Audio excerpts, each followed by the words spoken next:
Did you do all your shopping for men at the world's largest honky-tonk club, despite all evidence pointing to this crop of men being ill-suited to be partners? Did you say yes to the world's hastiest proposal mere moments after being slapped in public and then tackled into a puddle by your brand spanking new fiancé? When your beau left you because you had the temerity to get up on that mechanical bull and show Gilley's you could hang, did you spite ride that bull in the most erotic mic drop imaginable? If so, you may have just been hurled off a bull and into the Unkind Rewind, where we saw the 1980 honky-tonk romantic drama Urban Cowboy.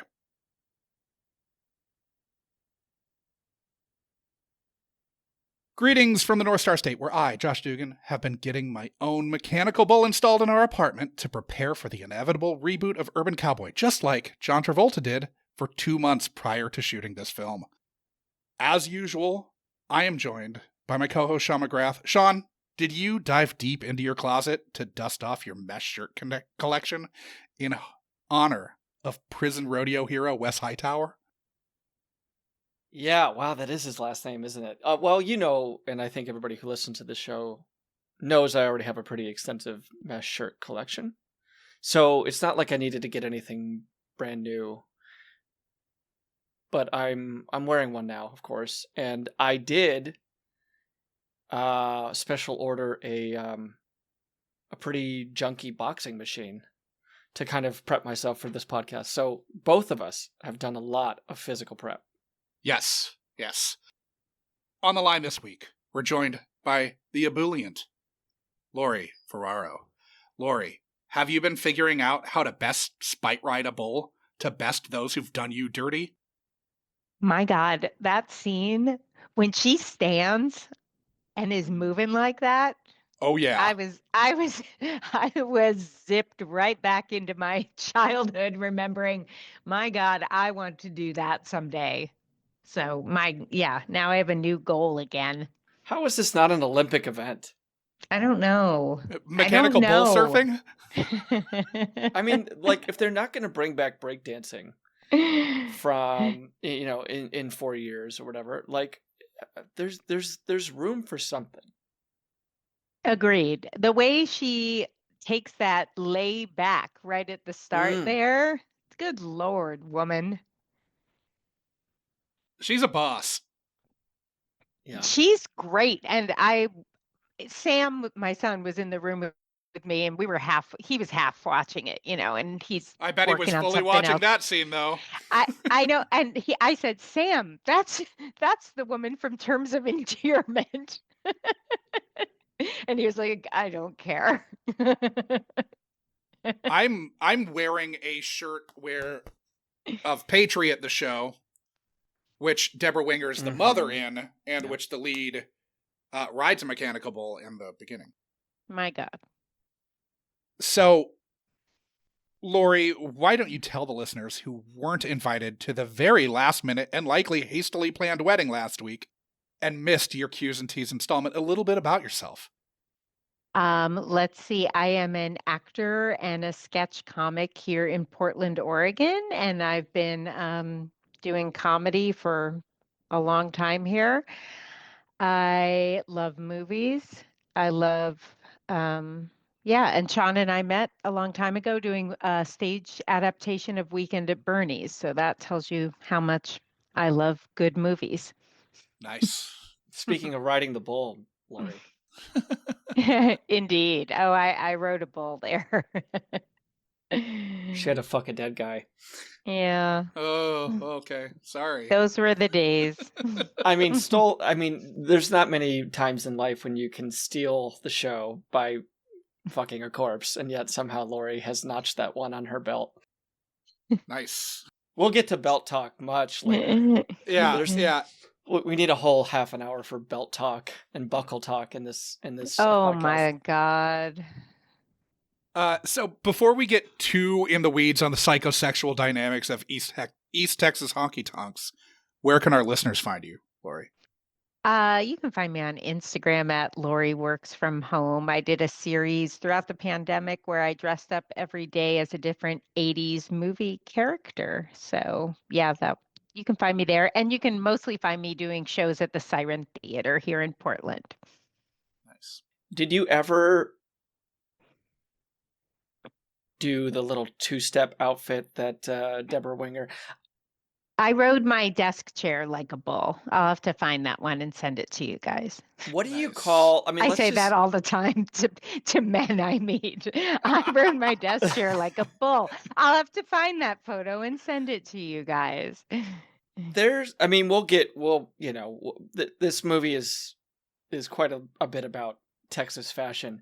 But what do you call those little? I mean, I'm showing my naivety here in women's fashion. Those little tops that she wears, which, largely through much of this movie, she's braless, Yeah. but she's wearing some type. I mean, I don't even know what I would call that. It looks like there's such little fabric to it. It's got those two straps. Yeah. I would call that a small tank top. Yeah, she's Emphasis got on the small. Yeah. she's got about as much as many small tank tops as I have mesh shirts. Yes. Yes. Agreed.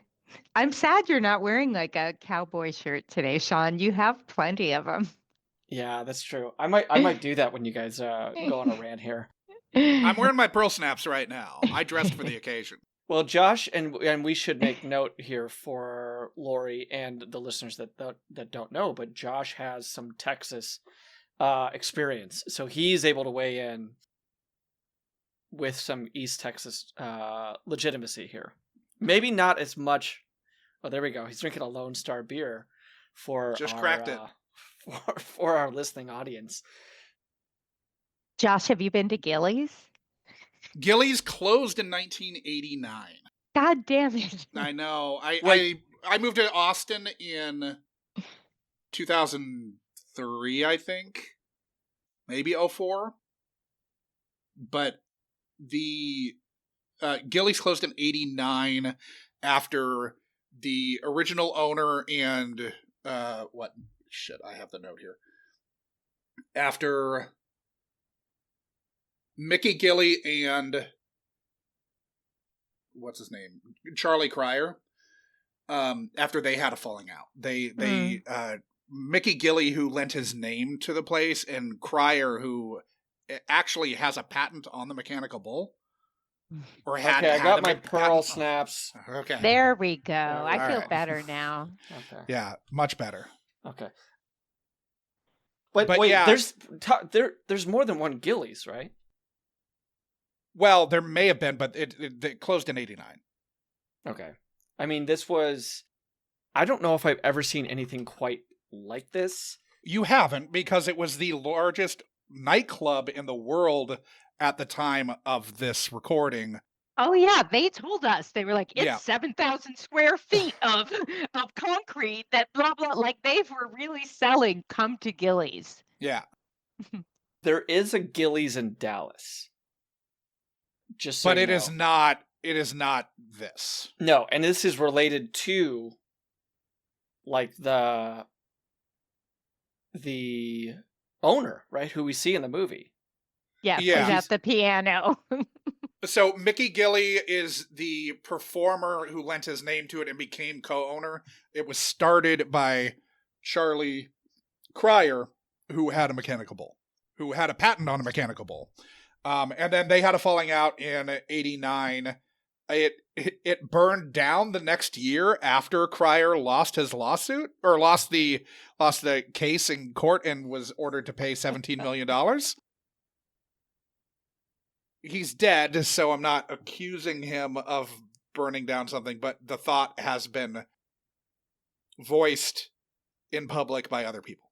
So, okay, well, I need to make this clear from the get-go that Gilley's Dallas has the famous mechanical bull dubbed El Toro from the 1980s Urban Cowboy movie.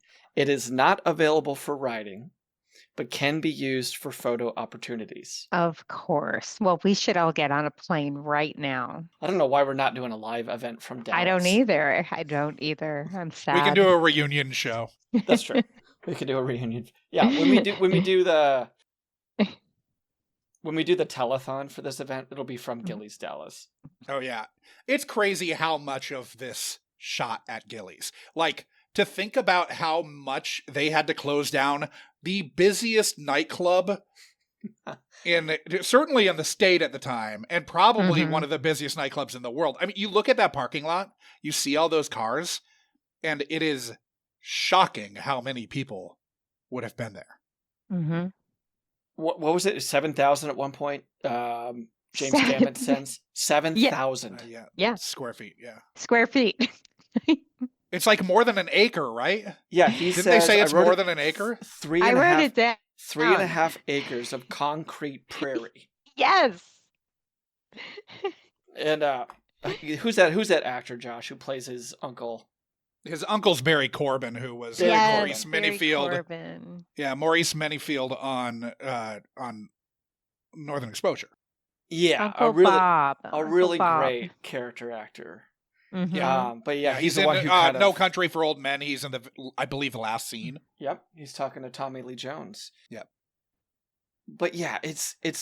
I wrote down only bar in Houston ? Because other than a diner, like, I don't really see them. It's always Gilley's. Yeah. Gilley's is the way of life here, and even like there's some scenes when it's not. It's not packed to the gills, and we just see how deep and cavernous it is, like off the two-step dance floor. Yeah, my goodness. I mean, I imagine that this was a quid pro quo in some respects. Like, yeah, you can shoot 95% of your movie here. Yeah. Just keep the name. Mm-hmm. Yeah, and Crockett actively courted the article that ended up being a cover story in Esquire from Aaron Latham was the credited co-screenwriter on this, and he wrote the story, the piece in Esquire that this was based on. But Latham was going into Gilley's, and Crockett got wind that he was a journo, and was like, oh, well, why don't you write a story about Gilley's, basically? So it seemed like he was a very proactive self-promoter. As he was, he also courted Mickey Gilley to be basically the act that was playing 6 nights a week at the club. Yeah, we'll get to it, of course, too, but this is... We got some heavy hitters that take the stage here at Gilley's. Oh, big time. Yeah. Yeah. When Bonnie Raitt pops up, I was like, oh, shit. Yeah. the Dolly Parton contest. Oh, my God. Yeah. I just can't. So last week I said that I'd seen this once about 20 years ago. And holy hell, did I not remember this movie well past the Gilleys of it all. Mm-hmm. Sean, what was your relationship to Urban Cowboy? It feels like it's about 20. I mean, almost in a way of like, did you and I watch this together? Because I feel like it was probably 20 years. I don't remember anything. I mean, I remember the Mechanical Bull. I remembered, of course, the leads. I didn't remember the punching thing. I didn't remember the courtship. I didn't remember... Like, they get married so quickly in this movie. Like, not just in terms of courtship, but in terms of time, right? Like, this is not a... Like, I think they've been together weeks. Yes, agreed. It is nothing, the amount of time that they've been together. None of that was familiar to me. This was... I mean, even when we kind of build up to, like, Scott Glenn's nefarious plot at the end, I was still like, oh, yeah, like, he's gonna rob it, I think? Yeah. I was so in the dark. It felt like a first watch in a lot of respects. Mm-hmm. Not Lori, though. Lori, how long do you think it was since you last saw this? I think I was, 14 to 16 years old, somewhere in there, the Okay. last time I saw it. So it was a very long time ago. Um, but Sean, when you were just talking about the end with Wes and everything, it kind of reminded me of a Rocky movie. Like it reminded me of Ivan Drago and Rocky Balboa against each other, and then just this big battle at the end, and it was so Yeah, fun to watch. it's like in Rocky 4, Lori, when Ivan Drago loses to Rocky and then robs the concession stand. Yes, it's just like that. Uh-huh. Yeah. That's a sort of a perfect analogy. And like the funny thing about Wes Hightower, right, Scott Glenn's character, is that he's like an okay guy for the first like 20 minutes of this movie. Like Or his first 20 minutes of his first 20 minutes of the movie. Yeah, like he's he's like respectful. He does tip his hat, of course, Hmm.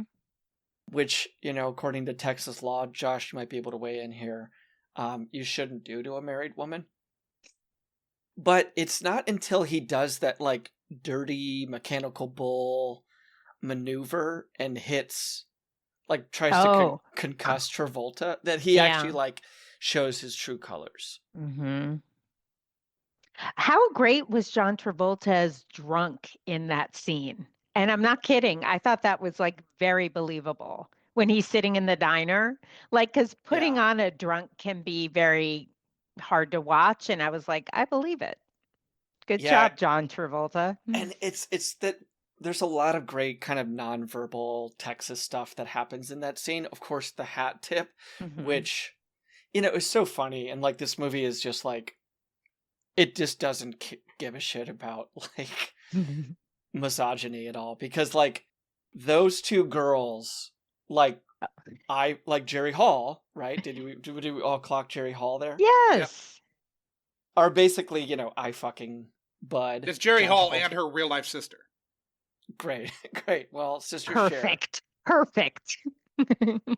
With him just like beaming and smiling back at them and just loving the attention. And yet when Scott Glenn tips his cap to Debra Winger, it is the most egregious Yeah. Hmm. of effrontery. And he's not trying to hit Scott Glenn there with that, what was it, the steak or the burger that wasn't well cooked, or Oh, right. Yeah. Yeah, and he sure is barking at that poor waitress. yeah, the waitress is yeah, our wait staffs don't deserve that kind of abuse. But like the non-verbalness of like, if you hit a man in the back of the head with a steak, you have to fight. Like there's that standoff where they don't say anything, and the next shot is them like, Outside. yeah, like, okay, well, we got to settle it. A man was hit in the back of the head with a steak. That's Texas rules. Okay, so let's jump to the first question from your pre-interview, Lori. We asked you what you recall the plot of Urban Cowboy being. Okay. And you said... Okay, so John Travolta is a cowboy. I'm already on board. Yep. Totally tracks. Assuming he uses an accent. Yes. His name is Bud. Debra Winger is Sissy. Now that I very much remember because of the little license plates that they have in the back of their truck, Bud and Sissy. And when they fight in the movie, I believe he takes the Sissy like small license plate away. And I think at the end I don't want to give it away, but I think he puts the Sissy license plate back up. But what is it about besides John Travolta is a cowboy? It's about a bar named Gilley's, and Charlie Daniels plays Devil Went Down to Georgia. And there's an uncle, the movie that plays part. I think John Travolta, he needs a job and he works maybe in construction. Uncle, and I want to say the uncle's name is Billy or Bobby or and they all go to Gilley's together and they dance, and Sissy wants to ride a bull, and then Bud and Sissy break up. Oh, and then Debra Winger gets this horrible boyfriend that has like really bad scars on his face, like just really bad complexion. And then something happens with the uncle, I think. And then Bud gets a girlfriend with really long straight hair, like 70s hair, like Crystal Gale hair, and she's real pretty. And then Bud and Sissy break up, and then they get back together. That's Urban Cowboy. That's the story of Urban Cowboy. You guys, I did a good job. Uh-huh. The man with scars on his face. I didn't want to be mean. I was like, how can I say this? He has scars on his face. Are you at all surprised by what stuck out to you and what didn't? Yes. And it's like, I love how excited I am with the points that I do remember about the movie. Like yeah, that was all right. And yeah, the license plates, that was such a thing that I Yeah. remember. What do you think it was about the tiny personalized license plates that made them stick out? I think Or because stick those with were you? cool at the time. Remember, like you would go like to the shore or something, Right. and you would get a license plate that said Lori. And yeah, Did and you have I one? just no, I wish. Was there anything though about was there anything, Lori, though, about like the kind of his and her nature of that, though, that this couple kind of was presenting their love and presenting their relationship in this kind of fun, quirky, like, equally possessive way, Mhm. with a license plate kind of behind them as they would drive around, and that was something that maybe young adolescent Lori Yes, like idealized. 1,000%. It's like when this guy named Alan let me wear his ID bracelet. Or Like, yeah, Raphael with his badge? Raphael let me wear his badge. I like things with other people's names on them in my vicinity at all times. But there is something where it's like Lori is a woman who likes the guy to be like, you're mine and I'm yours. That is it, Sean. What are you, a therapist? I just seen a lot of movies. Some kind of wizard? Well, yeah. Well, Josh and I, this is the ancillary side effect of this podcast is that we both I kind don't of like this. we get to the marrow of it. Now, this is helpful. Like through the tears, Mm-hmm. Yeah. there's actually a lot of growth. Mm-hmm. Now, you went on to remember the problem being that she was real sexy on the bull, and Bud Yeah. didn't want that. Did the conflict surrounding whether Sissy could ride the bull or not play differently to you now? Yes. Why was he so adamant about her not riding that bull? Like, without even seeing her try to ride the bull, he was not having it. And why? I guess because I'm thinking through, like, he didn't want her to have any sort of being on the bull gives you power, and that's a manly thing, and a woman shouldn't be doing it, I guess. Because he doesn't want her on the bull even before the Wes stuff comes in. That's right. And I went back and I kind of watched a few scenes again. And, he even gives her a little bit of resistance to her trying the punching bag machine. Yep. He does. Like, it's like that's too much for him. And I think, like, first of all, like, John Travolta's never been like an action movie guy, and nobody really walked him through how to throw a punch. But, like, there's no way his little baby punches are registering on that thing, and he's getting clapped on the back and hooted and hollering the way that John Travolta throws a punch. Mm-hmm. But to, like, not let his sweetie, who he said, like right before his second punch, this one's for you, darling. It's just such a dickish move to be like, no. Like, this is the guy stuff. And I think, though, that him having some like his competitive nature is stoked in such a way that he doesn't want it challenged by the woman that he's with, right? And it shows you just kind of how small of a man he is in that respect. Big time. Big time. I mean, you know what they say, the bigger the belt buckle. Yeah. Now, you surmised that this was in the South. Was it strange at all to you that this didn't feel explicitly Texas in your memory? Or is like a specific setting not something that you typically remember? No, I mean, like you said, like I feel like 80% of that movie was in that bar. It felt right on to me. Yeah, yeah, The that funny felt part is right. that the trailer park is actually in East LA. Is that right? They shot that? Yeah, they shot 2 weeks in East LA, that trailer park. There was one day where they had to shut down production because there was a shooting. Yeah. Cool. Yeah. Now, did Scott Glenn still play entirely as horrible and scarred to you? Yes, very scar. No, his skin wasn't like I pictured him like I pictured Crater Face in Grease. Remember Okay. him, that guy? Like that's what I thought. I thought that might even be the same actor, but it obviously wasn't. But that's what I was waiting for. Um, that part where he chews the worm, Oh, yeah. That must have been such an event. That, you know what that was? a gummy worm. That was no. That was a real worm, but that was on a lark just for the dailies. Like So he that did was it. just he did that just like as a joke for when the dailies went through. And then they kept it. And then it made it to the movie.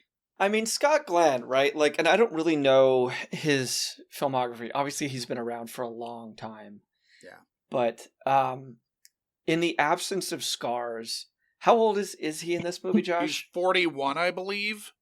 It's a hard. 41, 42. Yeah. It's a hard 41, right? Yes. Like, he's been working oil derricks in the, When in the he Bering walks Strait. in that mesh shirt, Oh yeah, my heart skipped a beat. Mine too. yeah. What a hunk! Even with the mesh shirt, he is hitting the CrossFit classes. He's And in people really good shape. commenting at Gilley's on the shirt, aren't they? Aren't they like, whoa, look at that shirt? I swear in the background, and I have the captions on, there was chatter about this shirt. You have to be so confident at a place like Gilley's to try a shirt like that. So apparently Scott Glenn refused to audition for movies. And so what he did to get this role was he walked into Gilley's while they were doing he knew that like the casting director or whoever was there. He walked into Gilley's, walked up to the biggest guy at the bar, and told him he was sitting in his seat. Shut up. It could be apocryphal. That was from IMDb trivia, but that's apparently what he did to get this role. And like, he said that he was lucky that the guy moved, but yeah, he kind of oozes like that's a fucking man. That's a guy you don't want to mess with, right? No. Like even with like our first introduction is at the prison rodeo, right? Mm-hmm. Like this is a guy who's served hard time. And Huntsville, at least at certain points in recent history, has been the place where the most people are put to death in the country in prison. Ooh. Yeah. So like Huntsville is not a soft prison. It's max. It's not federal supermax or anything, but it is maximum security prison with a fuckload of people on death row. Yeah, I mean, definitely not a guy you want to throw a undercooked steak at. He's a real cowboy. Well, and that's the thing, Lori, right? Like that's what Debra Winger is after. She wants in that. This movie. Oh yeah. Mm-hmm. She could certainly head west a few hundred miles and probably find that, but for whatever reason, she has decided to make Houston her home, like the biggest city in Texas. But she feels like some small town girl who never shook this adoration, love, dream of settling down with a real cowboy. It's the first thing she says when she meets John Travolta's character. And also, like, when he's laying up, leaning against that bar with a bottle of beer, like, I was very much like adolescent Lori in that moment. I'm like, he looks really good. Beautiful man. Beautiful man. He's just shaved, right? Because his, like, draconian Job. workplace, I guess, where you can't have a beard. It's like the No fucking beards. It's like the New No York hippies. It's like New York Yankees. The New York Yankee organizations. You can do a lot of, like, OSHA unsafe things at work, but you can't, for whatever reason, have a beard. But yeah, he's just Barbasoled that beard off. Well, beards catch lightning, actually. Yeah, you got to be careful. But he is just, like, he has to do so little to get approached. Like, he has this, like, gravitational pull. The whole, like, first 30, 60 seconds of their relationship is all powered by Debra Winger, right? Sissy is the one that approaches him, asks his name on the dance floor, asks him to dance, asks him to prove it, that he knows how to two-step. He is just like, cannot be bothered. I'm going to go home with something at the end of the night. And Sissy just happens to remember from the night before that, I mean, like, when she first sees him when he has that beard, she already has hearts in her eyes. I don't know, unfortunately, like, Bud's, foibles and character flaws come out pretty quickly, but he has that woman wrapped around his finger in the first 10 minutes. And then, we get him out two-stepping. Once you two-step, and that, there's that montage of them just kind of, like, talking the night away. Yep. Drinking beers, smoking, talking the night away at Gilley's. And watching him dance. Oh, man. Oh, like yeah, with that shot where it breaks away and he's kind of doing that, that Texas kind of jig thing that he does. Yeah, kick dancing. Yeah, kick dancing. When I think at that point in the movie, he's trying to, I think Wes is established in there and watching him do that little dance. And I was just like, man, I hate that kind of dancing, but I like watching this. I wonder how much of that was for Bud and how much of that was for John Travolta. Totally. Yeah. Goes up to the director. Do you think I could do a little, because it is, like, Saturday Night Fever is still very fresh in the minds of people coming into this movie. And Grease was the next year too. So, like, 77, 78, he's got two big movies that are like dance-a-thons basically for Travolta. And so you got to keep, especially there was a bomb in between Grease and this. And so, like, I think they're like, well, the people need to see Travolta dance. Right. Yeah, that's probably that bomb, whatever it was, they didn't have dancing. That's right. That's the reason.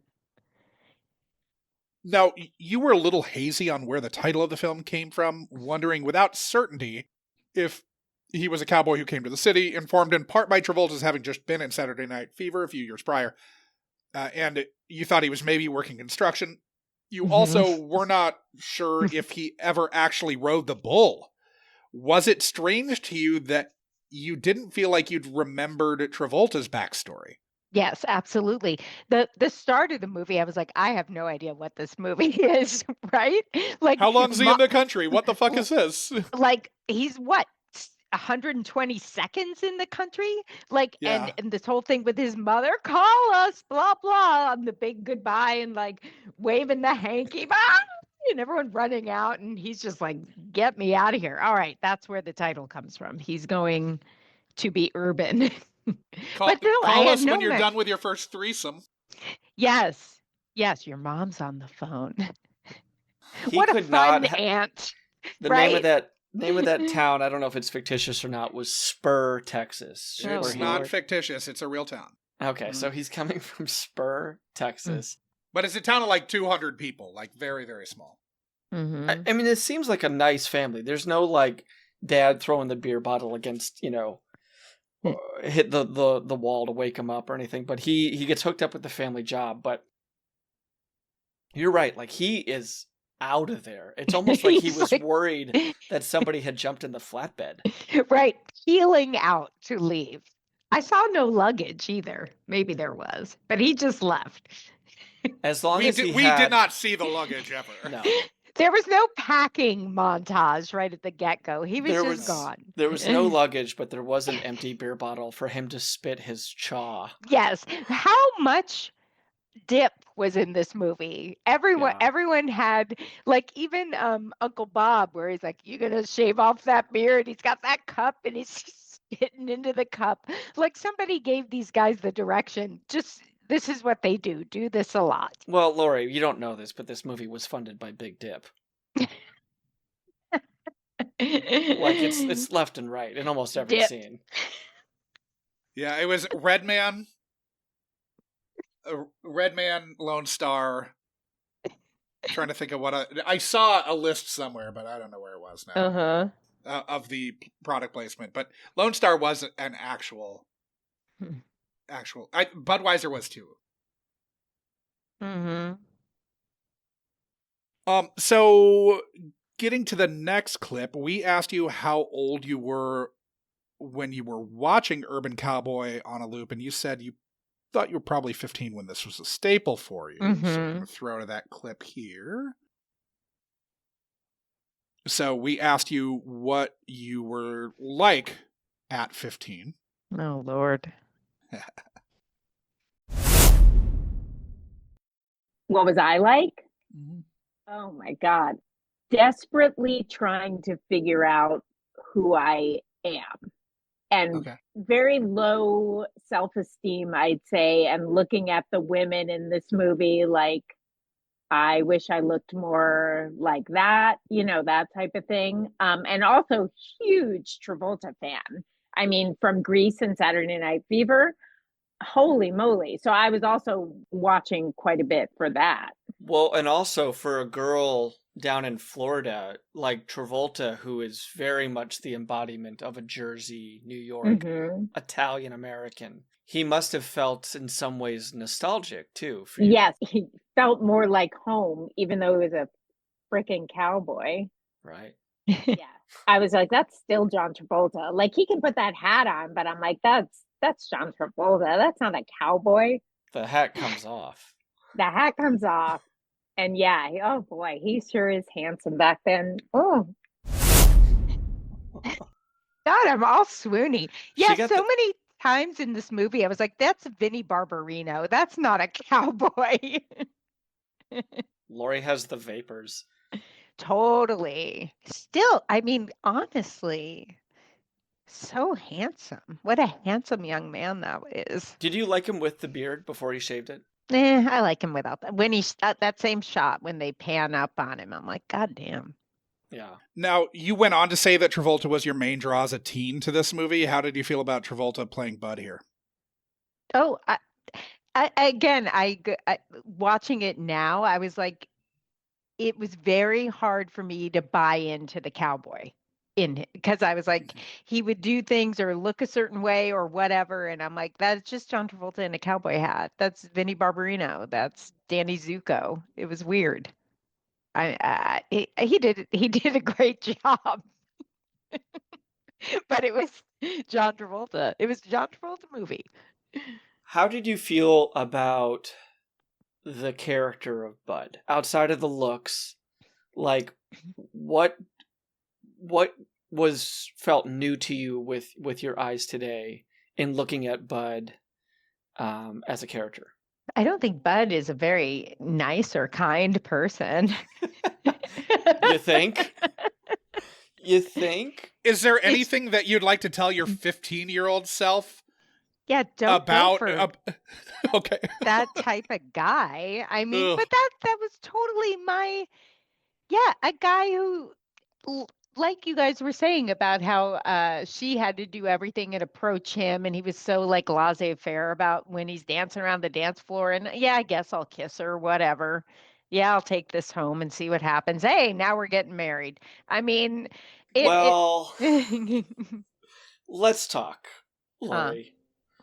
Lori. Lay back on the couch because we need to talk about that scene because I think it's probably one of the biggest scenes of the movie. The dance when they're No, meeting? no. When they've already met, they're clicking, they're vibing, things are going really well. They have that really nice kiss where it's like it's at the probably in the middle of the it's like 4 a.m. probably, right? Like Mhm. Gilley's closes at 7 a.m. or whatever it is, just to kind of clean out the people who have passed out. But they do have that really nice kind of passionate kiss. And then we go to the fallout from the boxing machine. And Sissy has kind of bruised up her knuckles, right? Oh, right. Oh, that is a nice tender little thing. It is for a second. Because he's like handling her, he's dabbing her knuckles. He's talking about, Mhm. you know it when you break your hand. Right. They're out with that other couple who, like, I can't really remember their names. Not really important. They don't stick around for too long. But they are kind of like Sissy's girlfriend, Yeah. I think she shows up maybe to help facilitate the practice with the mechanical bull. Or somebody does, right? Yeah. But, Josh, you know where I'm going with this. It's where we have that little scene with Jerry Hall and her sister, right? She gets a little jealous, Mhm. maybe rightly so. He starts tickling her. She says to stop a few times. She pinches him. She gets slapped in the face. She doesn't like that. I don't know too many people that would. She decides to leave. She's going to go thumb a ride. He says, Oh. get in the truck, get in the truck. He, at one point, peels off. Then he comes back. He then runs her down, forces her, picks her up, drops her, awkwardly in a puddle of Yeah. motor oil and water and God knows what else they have in Texas. Gets her up, picks her up. They're both dripping wet. Yeah. Shoves her in the car, slams the door, comes around the other side, and then says, you want to get married. Smash cut to wedding photo. Mhm. Did that strike you differently, that sequence, than Lori as a 14 or 15-year-old?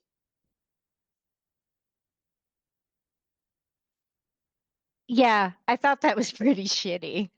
Is there something like I know I'm asking you to kind of go back into your teenage mind, but like did the Lori who's 14 or 15 see that and go like, well, that's how in love he is? Yeah. And Sure.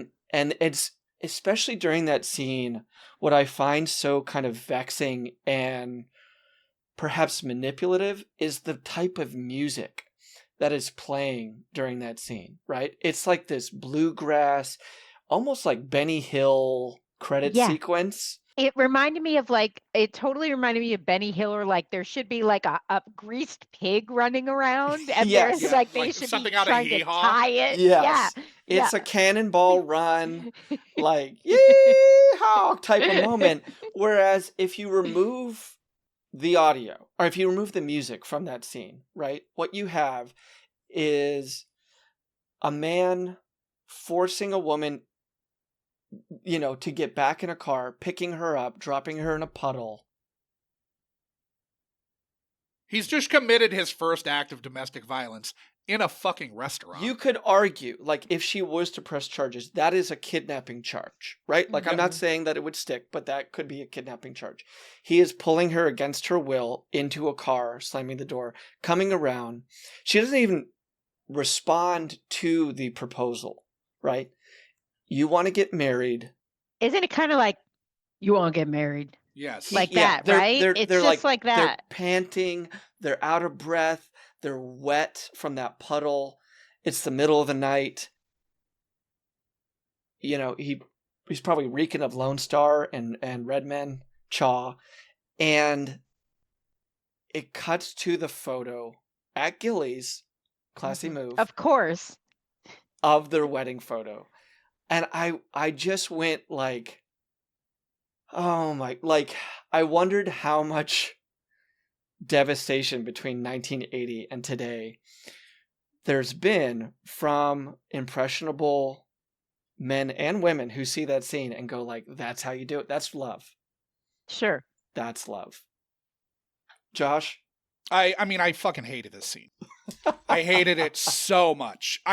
She gets up and she's saying she's getting up because he fucking hit her. He fucking hits her in front of So then he doubles friends. down. Yeah, and he doubles down, fucking tackles her basically into a puddle. Like, it's so fucked, and he's so clearly at this point like, this isn't the cowboy you wanted, this is the cow boy that you're getting. This you is the should boy. not be with this fucking guy. Like, Mhm. and it's so fucking obvious that, like, things don't get better when this is the starting point. You know, like, Right. this is who this person is hardwired to be. Like, it's not, I don't know. I mean, my note, you want to get married, and then what the fuck with, like, 17 interrobangs? Like, what is fucking happening here, man? This is infuriating. I know, and she doesn't have that friend at that moment to come out there and like comfort her or whatever. Like, it's a pretty, like, he slaps her across the face, right? For getting pinched. I don't give a shit if it's hard. You know, he says that again. It was hard. And it shows, you know, that this, to me, it right then and there, it becomes Sissy's movie. Yeah. Oh, for sure. Mhm. Like, we start with Travolta, we start with Bud, and he's the urban cowboy, and we're going to go off on this journey with him and all the pitfalls and ups and downs. And then we have that scene with Sissy, and it veers. Like, it's the Sissy with He's with the Wes. antagonist from this point on to me. Like, Well, yeah, and then Wes comes back to reclaim that, or at least, like, jockey for that title. But she becomes, for me, the protagonist of the movie, and the Yes. one that I want to follow and hang my hopes on. Because John Travolta, for as sexy as he looks in that scene, and by God, they fucking knew it because they put it on the poster. Yeah. That image of him Mhm. slinking against the bar. Oh yeah. It's on the box art. But at that point, like, Debra Winger has never looked better. She is so adorable. She's got a great character. She's really loving. Mhm. She's gorgeous. She's Yeah. sexy. like when she is hitchhiking, when she's trying to hitchhike, when she's got her thumb out, Right. like the first red-blooded man who drives by is picking my her God. up Yeah. and leaving whoever he's with to be with her. Like, like, you just want her to, like, this is her escape hatch and her to get out of this movie at this point. It should have been James Gammon, you know, from Major League, the coach, who it was Yeah. nice to see. Just go, hot damn, and then screech on the brakes. But yeah, she is the Claudette Colbert of 1934 that is going to cause a car to emergency brake stop, which is why John Travolta, like, of course, knows that and has to Sure. do that really emasculating, you know, kind of cowardly reverse lights go on. You know, like, he's lost his, like, she's called his bluff at that moment, right? Mhm. She has said, like, no, get out of here. You hit me. And she says it a few times, and I really love that she keeps, like, she doesn't have to say anything else, right? Like, that's good enough that that we should be done. That you hit me. And she has some, you know, I'm like so proud of her too in that moment, right? That Mhm. she's not just cowed, that she's not, doesn't just slink into the women's room and sniffle and can kind of be talked out. Like, she's fucking done with this guy. And when we force her back into John Travolta's storyline, you know, and I do mean forcibly put her back in the storyline because he lifts her up and he puts her in her car. She, at that moment, like, loses so much of her own, you know, agency and power, that it's only through the bull, right, that she can get it back. Mhm. But boy, does she. But boy, does she. Indeed. But yeah, it is so weird, to have, and again, like I can't transpose myself as an adult back to this time and kind of watch it with perspective. But is that how, I don't think that's how people saw him. I think people saw him as a flawed, but like, that's our bud. I agree. Because when you ask me that question, I don't, as watching it as a child, that scene did not stand out to me at all. No. Yeah. At all. Like I No, was No, I like, mean, huh, you remembered plenty about the movie, and that's not one of the things that you remembered at all during the entire pre-interview. nope. Lori, you were ensconced in an era of filmmaking that like did not even like come close to really like pointing the spotlight at any of this. Mm-hmm. Like three women a year in film had agency by edict from all the studios. Mm-hmm. So you are in this like echo chamber of all these movies, and like John Travolta is kind of like marketed as this. He's like as hot as you can get at this in 1980. Yeah. Coming off of Grease, are you kidding me? Like no kidding that he's up on your whatever that Well, in your mom's closet. The whatever the In In my your mom's closet closet. at this time. And you saw the picture. He's in my bedroom right I now. Yeah. So like having an audience at that time like stop and go like, wait, what? Wait, she's just gonna marry him? Like, and now like, oh, it's back to the trailer park. Right. I like it's just it's a weird, it's a really good example of what works in 1980 and what I like am like crossing my eyes and my head is turning around 360 degrees when I'm watching it in the light of today. Because he's not the bad guy in this, right? Like he is not the quote unquote bad guy in this. I mean, he's like a flawed protagonist. Right. He's ostensibly the hero, I guess, because he isn't quite as shitty at the end as he was at the 30-minute mark, but like he's got a good heart though, right? Like he's trying to do the right thing. Like that's how we're accepting that's how we've been conditioned to think he is exactly in this time. But like now it's like, holy shit, he is not any of that. Yeah. He's really immature. It's shocking how much of a fucking child he is in this movie. Oh my God, so much. Okay, so in the next clip, we asked you what memories stick out the most to you about your history with this film. I do remember because my mom loved John Travolta during that era, and she in her closet had a Time magazine cover, I think, of him doing the Saturday Night Fever pose, like that shot from the movie. So she really liked him too. And she would just breeze in and out and talk about, oh, he's just so handsome. He's just so good looking.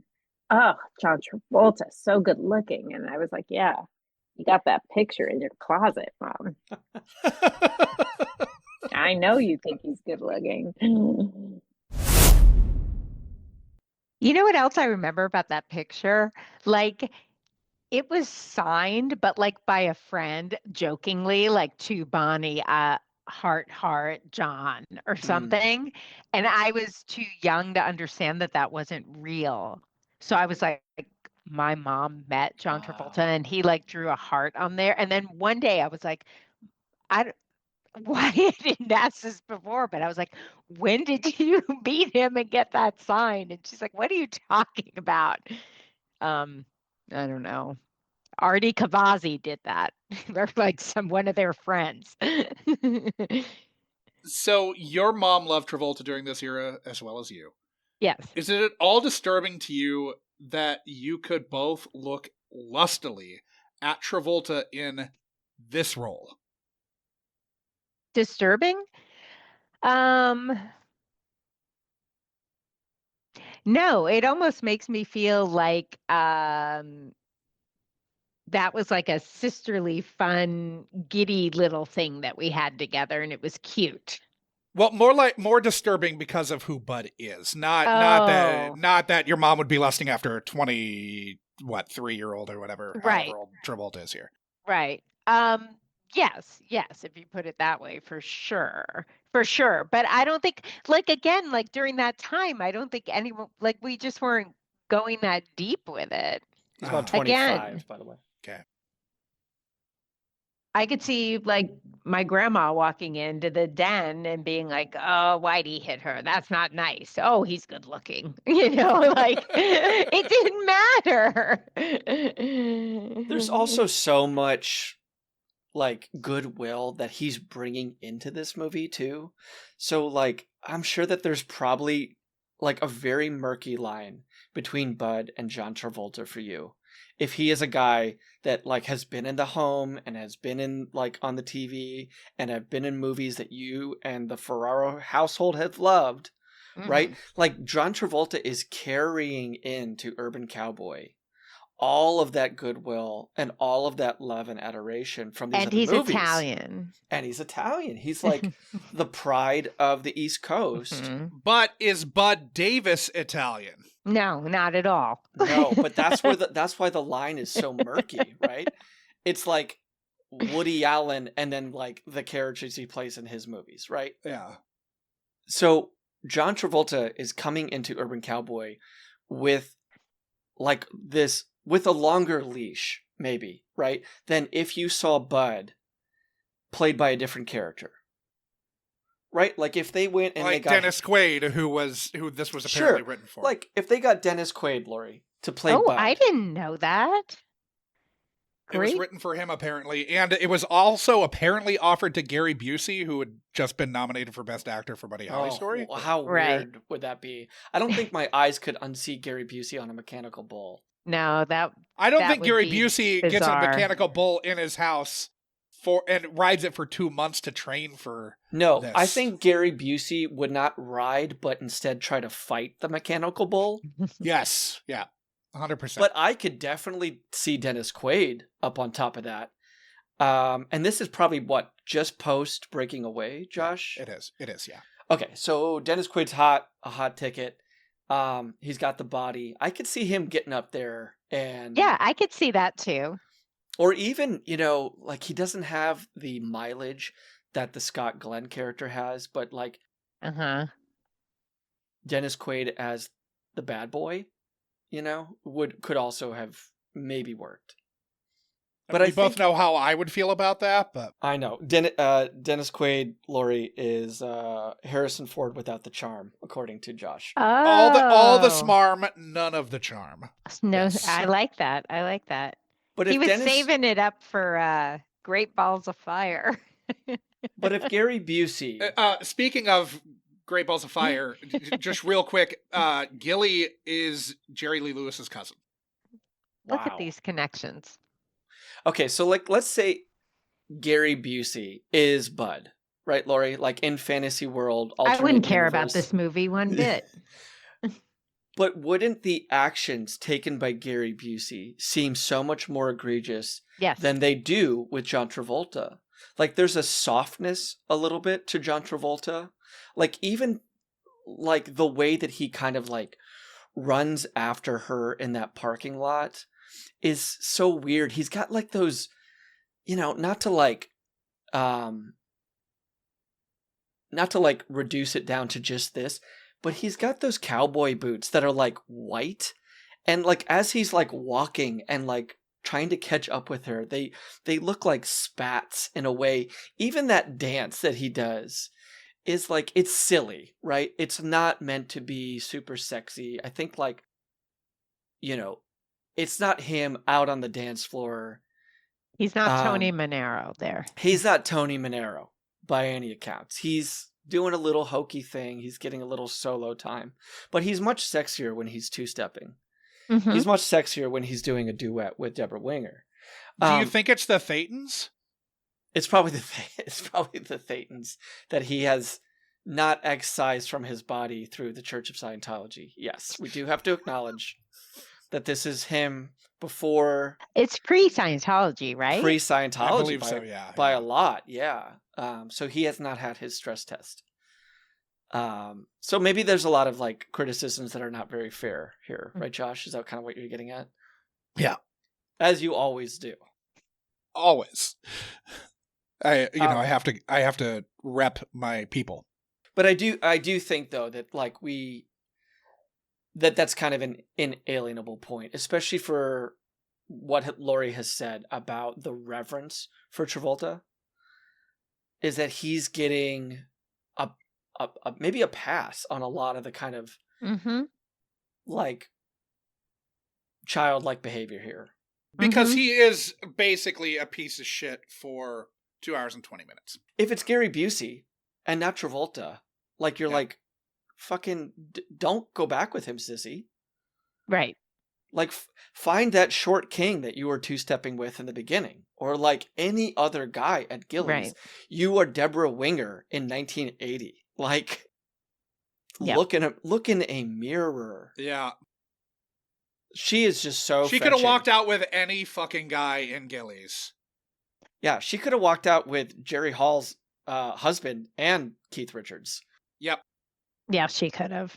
So sexy, so cute, so charming. She just wanted to find a real cowboy. And I guess, like, that's her quest and what maybe pulls her towards Wes, you know, after the whole kind of blow up. But well, he's at least presumably the real man version of the cowboy that she wants. You know, obviously he's also an ex-con. And a piece of shit. Well, yeah, and the sort of, you know, the violence inherent in him works its way out eventually also. But see, there's degrees of violence, right? According to this movie. Like, Scott Glenn is the, like, I will like, it's a domestic abuse, like, beat down situation. That part where he's making her pick up the cigarettes. That's awful. That I found, like, that you know, when you do this and you kind of, I did not care for that. Yeah, and, you know, it's again, it's like, it could have maybe been a more interesting dynamic if Scott Glenn comes into this movie and he is kind of the cool guy. Like, yes, he has had kind of a difficult past, and yes, he's on parole or probation or whatever the hell he's on. Yeah. But maybe that makes, like, Sissy's choices, like, all the more interesting when Scott Glenn is actually, like, the cool guy.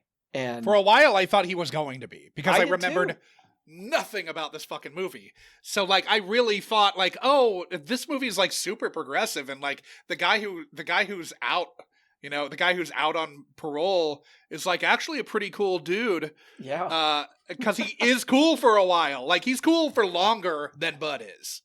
Yeah. And then, of course, you know, the rug's pulled out from under us, and our hunky ex-con cowboy. You know, and even that like, where she comes back to the trailer early, and he's got, like, the hostess in the closet. The woman who she had just been like, I'll see you later. And that lady, it was confusing that she was the one who came out to me. He's like, she's just leaving. And he's so brazen and awful, just not like, come on out. Marceline. That what great name. That's a good name. What it should have done, though, is she should have come home early and sent something wrong. And then the closet door slowly opens up, and out comes the mechanical bull. Which is, like, the true other woman in this movie. In many respects, it is. I mean, that's a better movie if it's a mechanical bull in the closet. I Yeah. like when Marshalene's just like, I'm sorry, Sissy, and she's like, it's okay, it's no big deal. Like she just leaves, and you know that Sissy's gonna be fine with Marshallene, when she sees her later. Just like, oh my God, I know. terrible. Gilley's is the worst if you are a woman looking for a man. Mm-hmm. Amen. I mean, it's so sad because like it's the only bar in Houston apparently, right? And she, like, you really like feel so sorry for Sissy in certain junctures of this movie because you do feel she's trapped. Yeah. I'm not really sure what her job is. I know She that she works goes to for work. AAA. Oh, she's like a towing No, company, yeah, right? Or she's up something. on that thing, and then when It yeah, feels like a family job or something, Yeah. or I Yeah, can't her Her dad remember. owns a daddy. wrecker, I think. Yeah. Yeah. Right. But like to be like kind of bandied about between these two men, and it never really seems like an option to just be without both. Yeah. Oh, sure.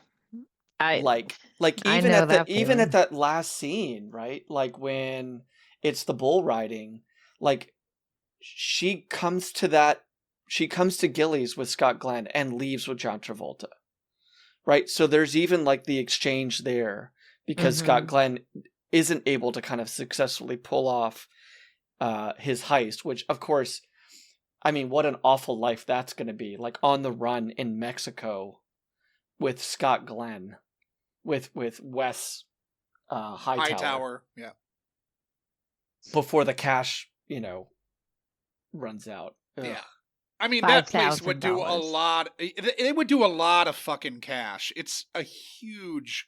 I mean, like when you work at a busy bar, it's not that crazy on a Saturday night, like a really busy bar. It's not that crazy to do a few $1,000s.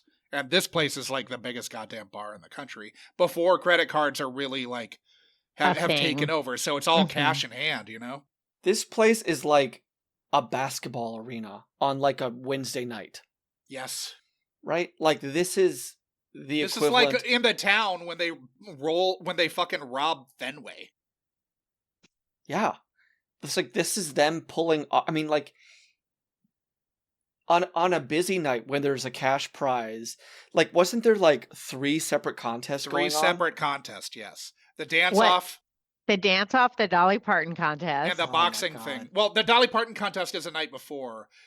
In the final night, it's It's the the dance boxing. off, the boxing, and the bull riding. Which the bull riding, of course, is the highest, right? Yes. It's And the prize for bull riding is Sissy, apparently. Yes, that's the grand That's a prize. subtext of this movie. Mm-hmm. I It's too bad love. she couldn't win the fucking prize and just have herself and fuck off on out of there, Wouldn't that have been the best ending? She There's rides that such. bull and leaves on her I know. own, triumphant. Or the bull just takes flight. Like she has ridden it Yep. so Like hard. Grease. Yes. Oh my Like the car just God. sprouts wings. Like I recently watched Gentlemen Prefer Blondes with Jane Russell and Marilyn Monroe. And that movie is those two together, thick as thieves, like on cruises and going to hotels. And because it's the 1950s, they fuck it up and they both have to marry men who are so far beneath them Yep. that it doesn't even enter into the conversation that they can't just be single and enjoy each other's friendships and keep doing what they're doing like in perpetuity. Yeah. They have to because lower themselves to these fucking terrible settling of Yes. these two women. And unfortunately, like Sissy is there too.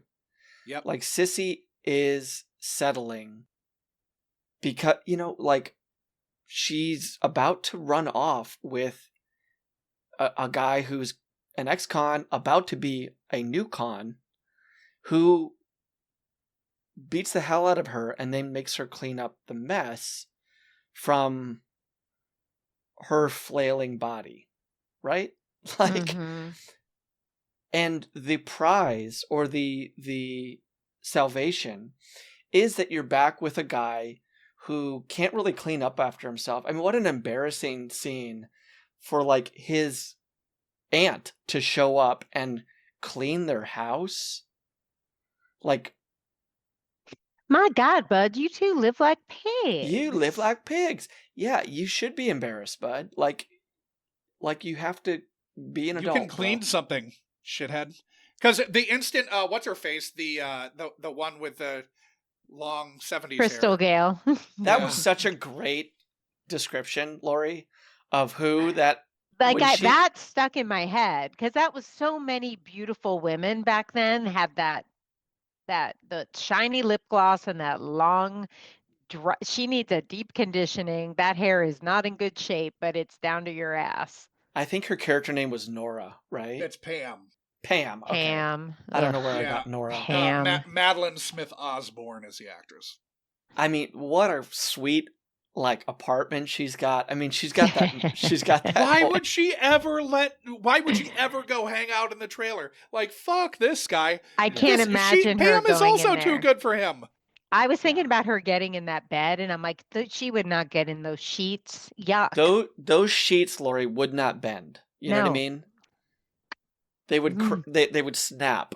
Gross. He does not know how to wash his bed sheets.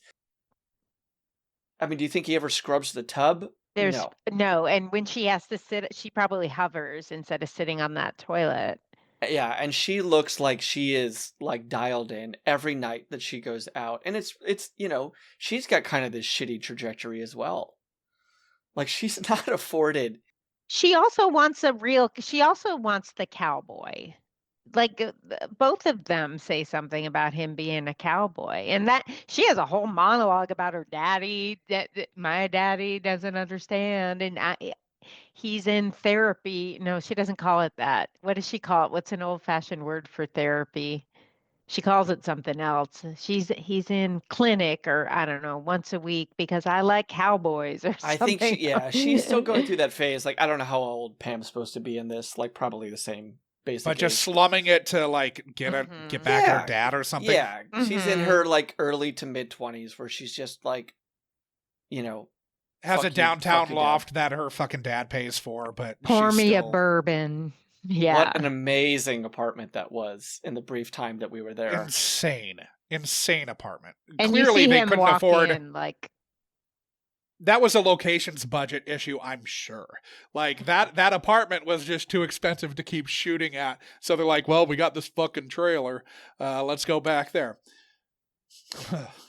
Yeah, go ahead. I was going to say like they only could shoot between like 2 and 5 a.m. For sure. At that apartment. So despite describing yourself as virulently anti-country music, you admitted you did like The Devil Went Down to Georgia, which the Charlie Daniels Band performs in this film. Did any other tunes wear you down and make you think maybe there's some country you could cotton to? looking for love in all the wrong places. Boy, they brought that out over and over again. That was a good song. Yeah. Did you read that song's prominence here as maybe more meaningful now than you did when you were younger? Absolutely. In all the wrong places. Too many faces. Yeah. Indeed. I mean, music. We should just talk just for a second about how powerful music is in this movie. Like, yes, it does provide, of course, the setting and all these like really great cameos. Yeah. I mean, when Charlie Daniels Band gets out there, like that must have just like melted people's faces in the theater, right? For him to be out there fiddling with his eyes closed, like he's just so intense. And like, aren't like the strings popping off that front? Yep. That's how fucking hard Charlie Daniels is going. And Bonnie Raitt, seeing like young Bonnie Raitt was really, really cool. There's probably more that I missed that I'm saying here. The other song, which I relate to Pam's character, is that Boz Scaggs, that love, look what you've done to me. Never thought I'd fall again so easily. Oh, that's a good song. I forgot about that song. It sounds to me like you actually kind of like country music. I mean, I just don't like that. new country. I don't like anything New country, new. most new country sucks. Like, Yeah. I mean, the people who still like record music that sounds like this Mm-hmm. are okay, but like, you know, most country that charts is like that awful pop country shit that I'm not Yeah. going to the unlistenable. Morgan Wallen concert, okay? No, but I did just buy tickets for Sturgill Simpson, who is I don't like more of the know who that Americana is. vein. You'd Yeah, like he's Sturgill Simpson, awesome. Lori.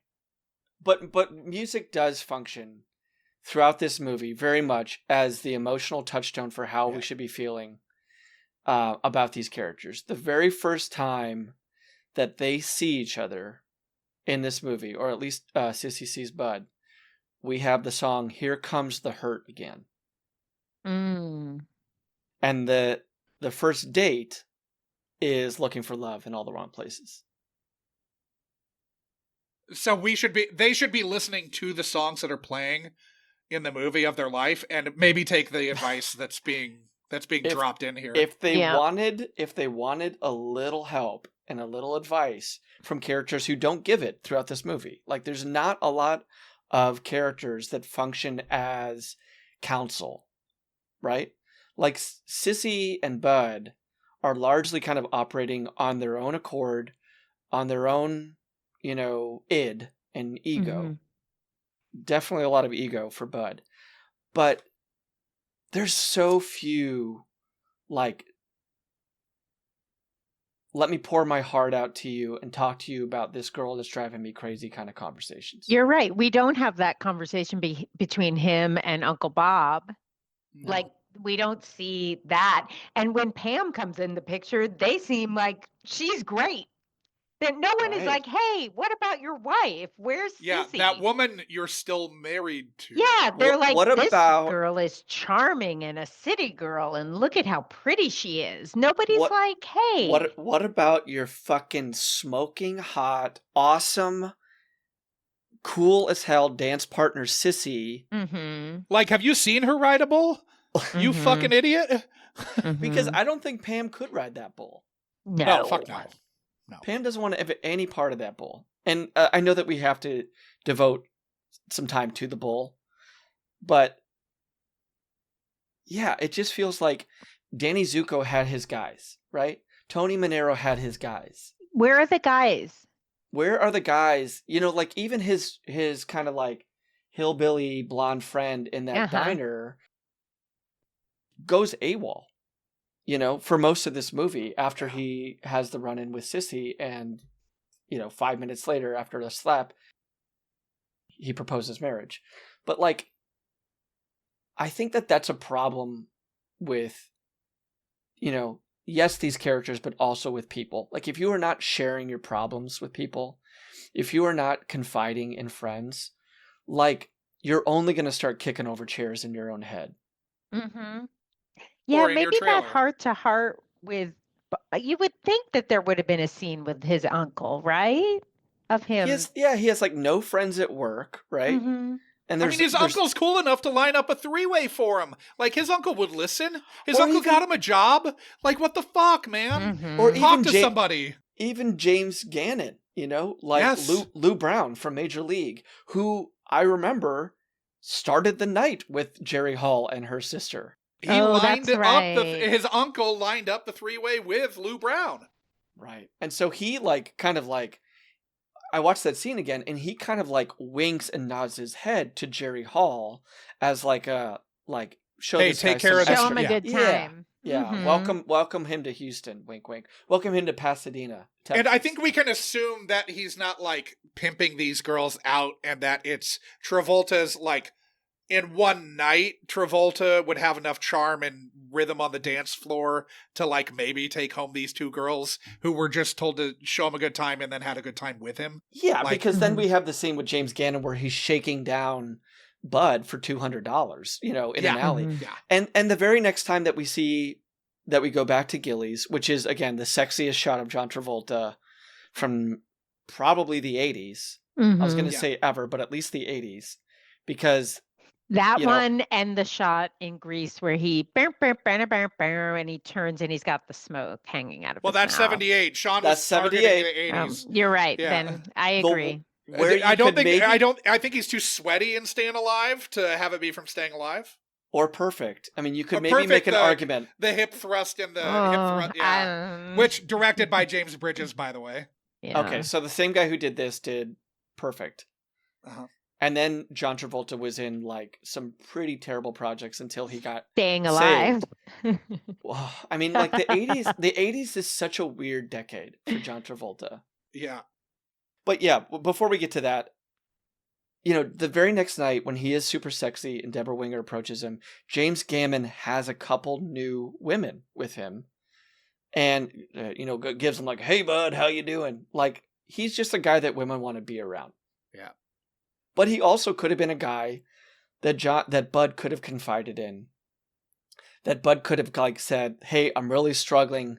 I'm feeling emasculated because my girlfriend is better at mechanical bull riding than I am." Yeah. Let's unless Josh wants to toss to a clip. Not quite yet, no. Okay. But I do have something that I kind of want to pick up just real quick. Do it.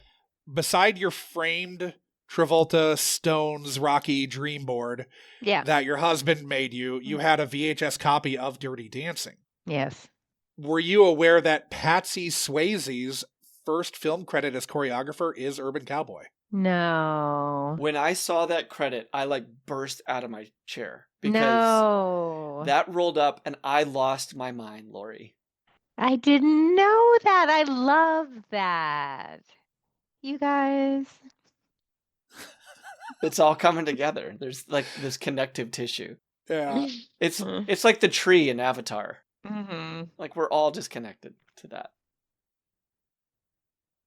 So when pressed on your persisting love of John Travolta, you admitted that you don't keep up with his more recent output. And we went on a whole thing where we're starting our Travolta Splinter podcast. But you surmised that the last Travolta film you saw in the theaters was probably Face Off. Yeah. Do you think there was anything subconscious that kept you from revisiting Urban Cowboy in the last 3 decades or so? That's funny that you asked that because I for sure watch Saturday Night Fever on the regular. I watch Grease all the time. But why? Yeah, that's very interesting. Why not Urban Cowboy? Because it's relatively easy to find. Like, it's usually streaming somewhere. Oh, sure. Yeah, easy. I really, really think it's that country thing that I can't Okay. get past. I think that wasn't one that I wanted to, because I just so notoriously rewatch things over and over and over again that I am enamored with, but this one just wasn't one of them for me. Lori, I you know, like I think, you know, this is just kind of related to John Travolta's decade of the 80s, but also like I'm curious as to how much goodwill Urban Cowboy basically gave him in your life that these other movies did that we talk about that are much more famous. Because Saturday Night Fever, like his Tony Manero and his Danny Zuko, right? Mm-hmm. That like gets you past some of the problems with Bud. Like at least partially, right? Like in 1980 at least. In Not 1980, now, obviously. not Yeah, now. yeah, yeah. Right. But what I propose is that Bud's foibles and character flaws didn't give Travolta the leash in through the 80s and his other bad movies, right? Because outside of Blowout, which is the one that comes right after this, we have Wait, what year was Blowout? 81. 81, yeah. 81. Oh, So gosh. Okay. So he is shooting that like basically as this movie is in theaters. Yeah. But then we have Staying Alive, right? Which is, you know, Sylvester Stallone produced. Yes. Didn't Stallone not direct it? I thought Did he just write directed it. I thought he directed it. You're yeah. right. He directed it. Yeah. And produced it. Then we jump to Two of a Kind, where he reunites with Olivia Newton-John. Gonna be a strange twist of fate. with Charles Durning and Oliver Reed. We go into Perfect, as Josh has talked about. The closest thing to perfect that I ever seen. We do the very strange That movie is so fucking weird. Robert Altman film called Basements. I don't even know that movie. To not know a Robert Altman movie, ugh. Yeah, it's him and Linda Hunt. Like, What sign the me up. fuck? Yes. Then in 1989, we jump to The Experts. Look who's talking. With Ari Gross. The Experts. And his wife, Kelly Preston. Uh-huh. And then, thank God, by the end of 89, Amy Heckerling calls him to do Look Who's Talking. But that is such a... forgettable decade. It is an unbelievable decade. A forgettable decade, yes.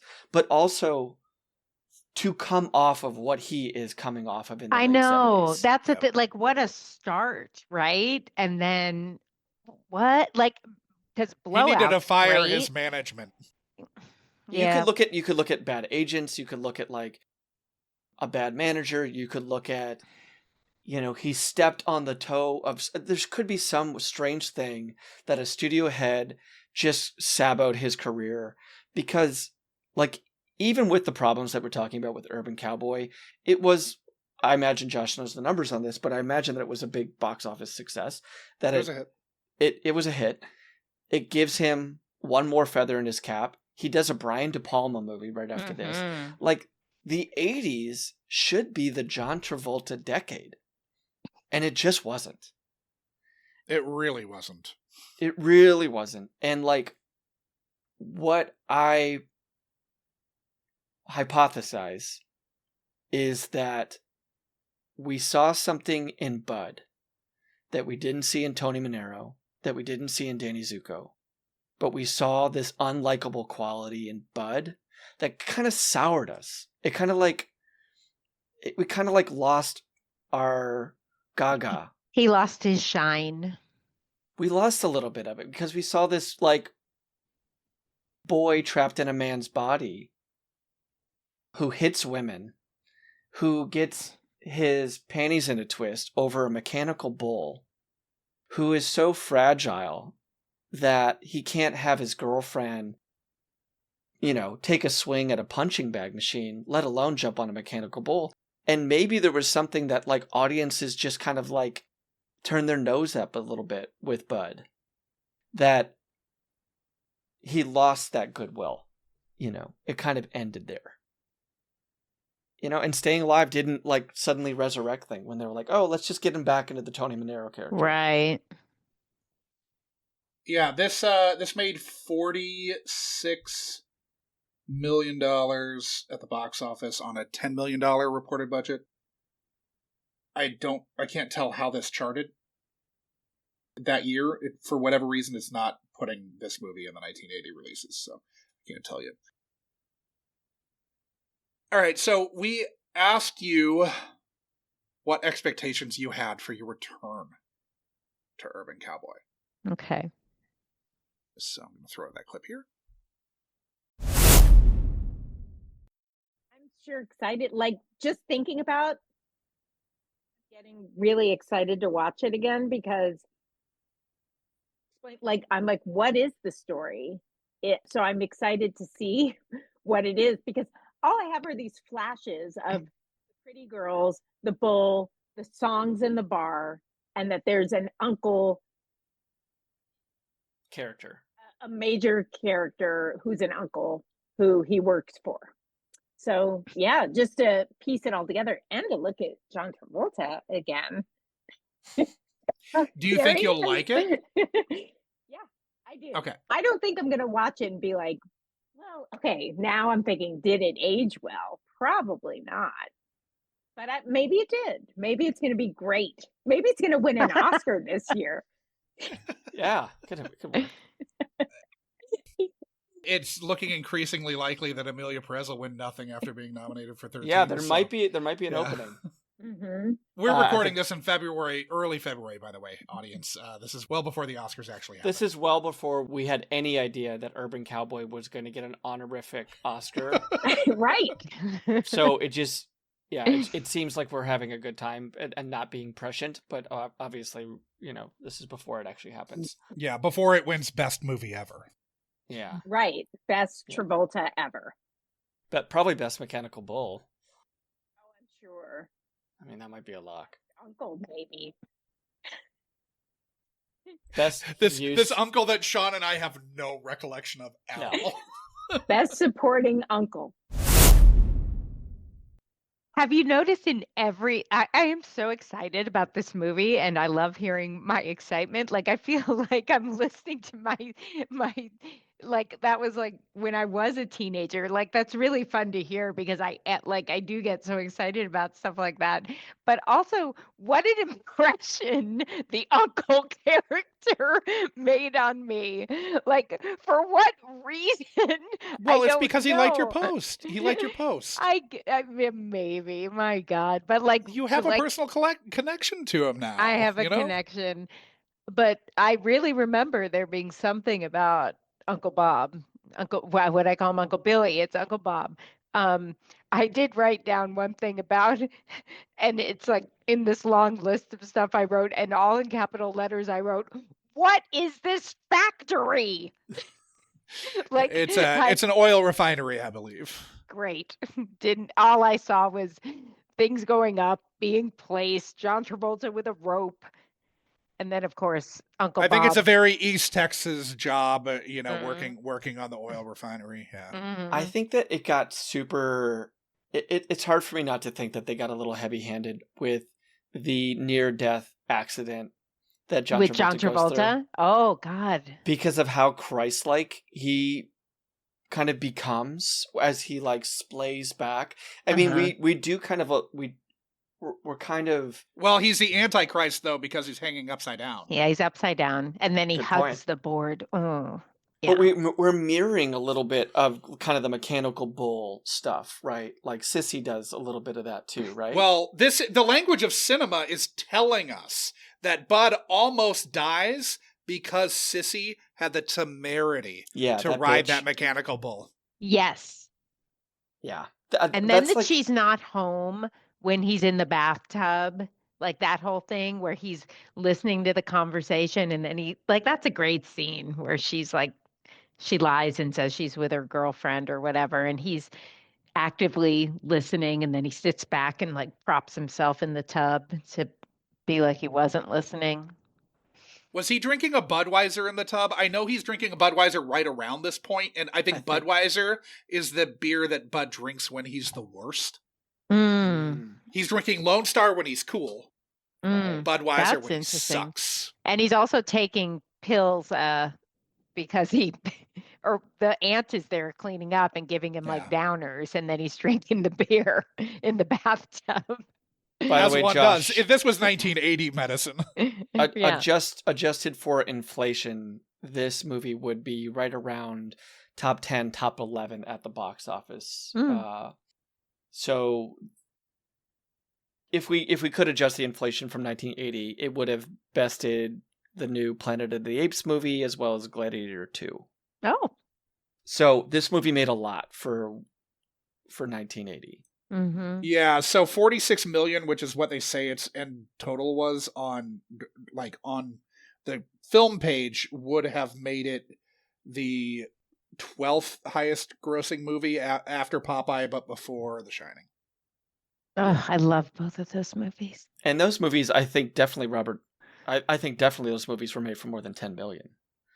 Like, I think Popeye was expensive, an expensive failure, and yeah. The Shining was expensive too, I'm sure. Yeah.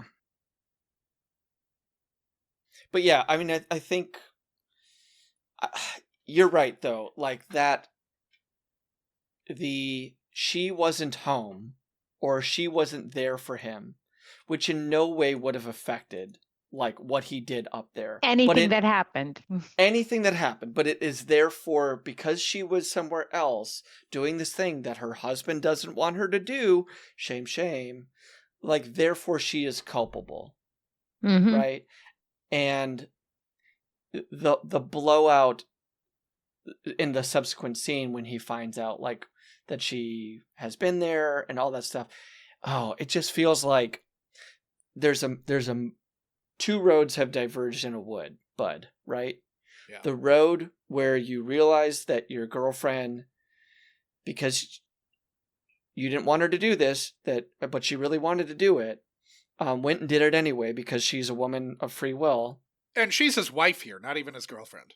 Right. She's your wife, but she went to go do this thing. The road splits, and one way is just be fucking cool about it. And the other road is be a complete dick. Yeah, and he definitely chooses the latter. Mm. Now, Lori, you were excited to get back on the bull and wrap your head around just what exactly the story of Urban Cowboy was.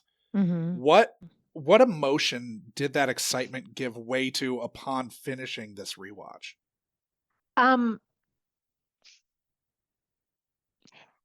I remember letting out an audible, huh, like that kind of noise.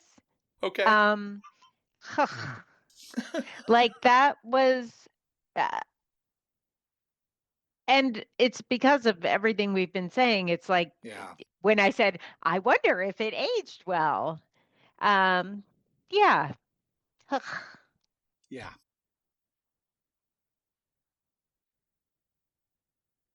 So I think we're good to move on to picking up the scraps. Do we have anything that any of us haven't talked about that we want to touch on? Oh, can I say a line I really love a lot that Debra Winger says? My legs are sweating, Mama. When they're taking the wedding photos and her mom says, just one more, Sissy. And she's like, my legs are sweating, Mama. It's so cute.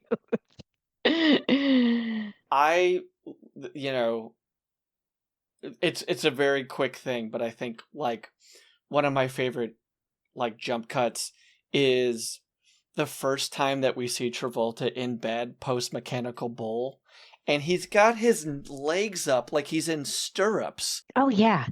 At the gynecologist, and he's icing his balls down, and just see like the visual of that.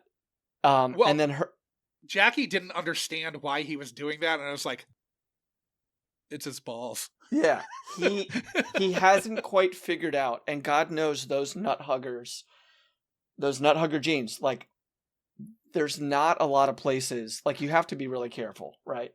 Yeah. I imagine that you learn somehow, like do a lot of like upper placement or something like that so you don't get pinched down the leg. It's a component of bull riding, a mechanical bull riding. His uncle has a plastic nut. Oh yeah. Oh, that was a cute little line. Yeah. That almost felt like all improvised, that whole dinner scene. I thought that was great. Yeah, his uncle is like one of the more lovable and charming.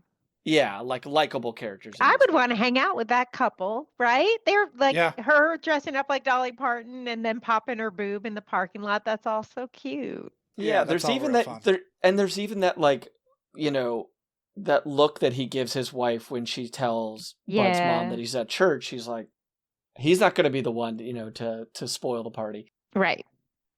Yeah, this Uncle Bob is one of the true heroes, one of the true good men of Urban Cowboy. Until he gets cooked like a hot dog over a fire. God. Yeah, God, that sucks. It's such a weird thing too, right? Like, did we need that in the movie to kill off Uncle Bob? Like, just to kind of bring Sissy back into Bud's life. I know, and she hugs that, and she's like, I didn't know. And she's like, I loved him, and the aunt's like, I know you did. It's so sweet. I mean, I guess this is a scrap, but like the hiding of the note is always such a kind of a compelling and like interesting thing that happens in movies, like how it's employed here, and that Pam does fess up. I think it's kind of like a nice redemption. I like that. Yeah, that she like it made me so mad, and then that she had the balls to tell him that. Yeah, I mean, you kind of feel for Bud in that moment that he was deprived of the truth, right? And we wonder, like in life, if there was some missed note or missed text or missed email or call that didn't go through that could have shaped something in our lives with people, with friends and lovers, that Pam is rectifying here, right? That note, had Bud read it, would have reunited them maybe before more damage from Wes, right? Yeah. Mm-hmm. And that she deprives him of that truth, puts Sissy, certainly takes Sissy out of Bud's life longer, but puts Sissy in more peril because it puts her in more proximity and time with Wes, who is a bomb, right? About to go off. Yep. But yeah, that was as far as scraps, like that's probably where I'm at. Okay, so Irving Azoff, who is the producer here, he was Did a you see music... the other producer on this? Yeah, Robert Evans. I'll get to him in a second. So Azoff was a music talent manager exec for Geffen Roberts. And he represented Fogelberg. He represented the Eagles. Wow. That's why those two are on the soundtrack, presumably, and probably a lot of the other talent is on the soundtrack. Interesting. But yeah, he secured the rights to the story, and then Bridges was attached after. Bridges had just earned Oscar nominations for screenwriting for adapting The Paper Chase and for original screenplay for The China Syndrome. Yeah. Bridges had also, before that, written for the Alfred Hitchcock Hour. Yeah. In the mid '60s. Now, IMDb trivia says this, so it's maybe not true. But Sissy Spacek was originally cast for this, but had a falling out with Travolta apparently, leading to Winger taking her place. Now, Robert Evans, who was the other producer in addition to Azoff, purportedly sent Debra Winger back from location deeming her not attractive enough. Wow. Which, what? Yeah. Yeah, that's some bullshit. Yeah, but Bridges went to bat for her and said he'd quit if she wasn't approved as Sissy. Good. So. Well, good for him. Yeah, and Bridges was kind of a mentor to her, I guess, per his Wikipedia page. So who knows how true that is either. It'd be really great if a window popped up right here and it was Debra Winger joining us. Oh my God. Wouldn't that be amazing? Just stop it. Yeah. I mean, that's kind of all I got. I mean, this had a 70 on Rotten Tomatoes and a 61 on Metacritic. So, I did write a list, and it's Sure. short, of just things that stood out because looking at the list now, I think it's kind of funny. Okay. My first thing says, this is like a long MTV music video. This is like a commercial for Gilley's. Bud is a jerk. I like Uncle Bob. My legs are sweating, Mama. Things are not for girls. This is an Italian guy wearing a cowboy hat. Dip. Wes's shirt. You're a real cowboy, ain't you? What is this factory? Then it just says Vinnie Barbarino. This is like a Rocky movie. This is a lot of lanky, long women. No wonder it made me feel insufficient as a teen girl. And then the last thing I wrote is nipples. Was that in reference to Winger or the Dolly Parton? I think a lot of the ladies in it, especially Debra Winger, yeah, going braless, yeah. Just and how just that look that as Lori as a teenage, I'm 5'3", short, grew up. Yeah. Struggled with my weight my whole life. It was like, I'm never gonna be that lanky and long. Look at how she just wraps her whole self around him and the bowl and everything. It's just like that. So there's my Urban Cowboy takeaways. Love them. So I guess let's move on to major gripes. Let's try to keep it relatively short since we're running kind of long here, and Lori probably would like to eat. It's dinner time. Yeah. So starting with Lori, what's your biggest gripe with the film? Just the terrible the way he treated her, the way especially and the way Wes treated her. Like I hated watching that. Yeah. That I mean, obviously, those two scenes. Ugh. It's just a hard thing. Like, you know, there's a lot of movies where we have, you know, whether it's Prince of Tides, or, you know, to use a 90s example, Radio Flyer, you know, where we have a bad guy beating a woman. There's so many instances of this. Like, go back to your Streetcar Named Desire, right? But to have our hero, you know, to have our poster boy do it, God, it just makes it complicated in a way that I don't think they meant it to be. Mm. Yeah. And I agree with Lori that, like, kind of repugnant men that, God, Sissy, you just walk away from both. It's okay. Just be single for your 20s. You'll find a good man. Enjoy your life. Enjoy your life. It does not... Guess what? You can even find a good cowboy. You know There what I mean? are other bars, too. You don't need to just go to Gilley's. Right. Yeah, or, you know, get out of Houston. Or get out Yes. of Pasadena, wherever the hell they are. Gilley's isn't Pasadena, but it's a greater Houston area. Yeah. Okay. But yeah, just... I didn't expect the moment to come so early, but it did. It's like 10 or 15 minutes where he smacks her across the face in public, wrestles her to the ground, puts her in his truck. What do you say we get married? Like, it's so hard for me to continue forward, like, with, you know, wiping the slate clean and looking at Bud as, like, you know, the guy I want to root for and the guy that I want to win, after he does something that, like, should have been the deal breaker. Yeah. It really should have. Yeah, I mean... Same fucking gripe. Yeah. Like, it's so frustrating. This movie is shot well. It's got a great score. They've got good actors here. They have, you know... The bones are here for a good movie. Yeah. And they got Uncle Bob. If Got you Uncle had Bob. any reason to think that fucking Travolta had grown at all, if Bud had grown at all, showed any semblance of growth or change or anything, but he hasn't. He's done nothing to fucking earn her back. Like, he hasn't shown even one shred of remorse about how poorly he's treated her. Like, he, if anything, the only thing he's bummed out about is that he didn't see the note. Mm-hmm. Mm-hmm. Like, she had to come fucking apologizing to him, which is...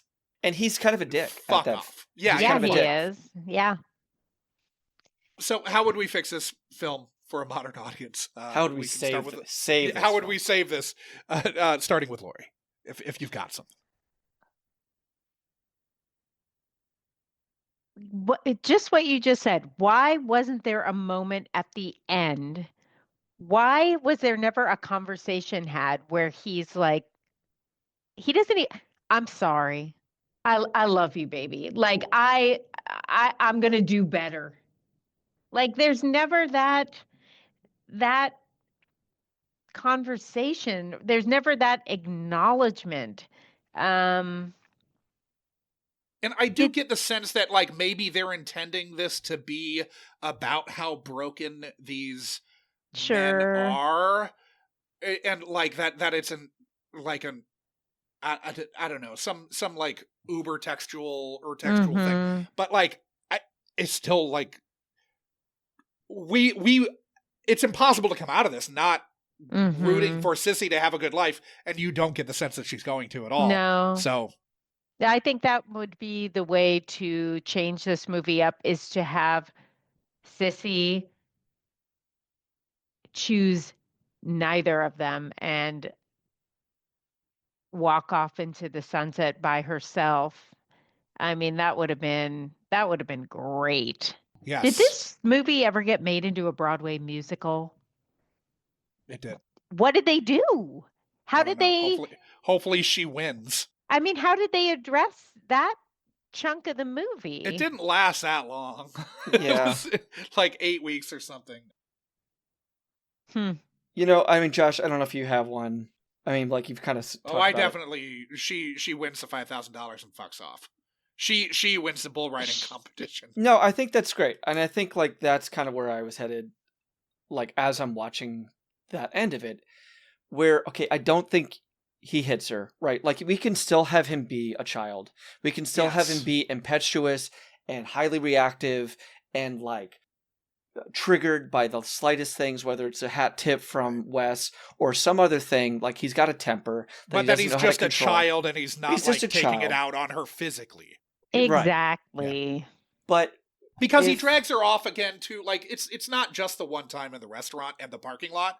Like, it happens again where he kind of like grabs her by the arm and, you know, yanks her away and shit like that. Like, he does this more than once to where, like, you know that it's going to escalate because DV doesn't like, you know, stop. It keeps going and it keeps getting worse because the more you're a piece of shit, the more like you continue down this road. But if there was a moment, right? Like, if there's a moment in this movie where Debra Winger is on that bull and we cut to John Travolta and maybe we slow down time, but he then realizes, it finally clicks for him that this woman who he loves, and he does love her, like, this is her happy, this is her at her most Sissy.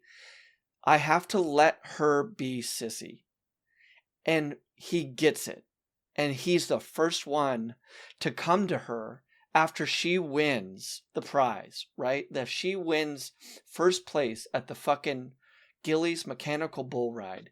Like, then we're going off in this, like, yes, there's other issues, but like, he's learned and he's grown. Yeah, something clicked and he fucking gets it. But we get none of that, obviously. So no. Saving graces, your favorite moment or element of the film? Throwing to our guest first, Lori.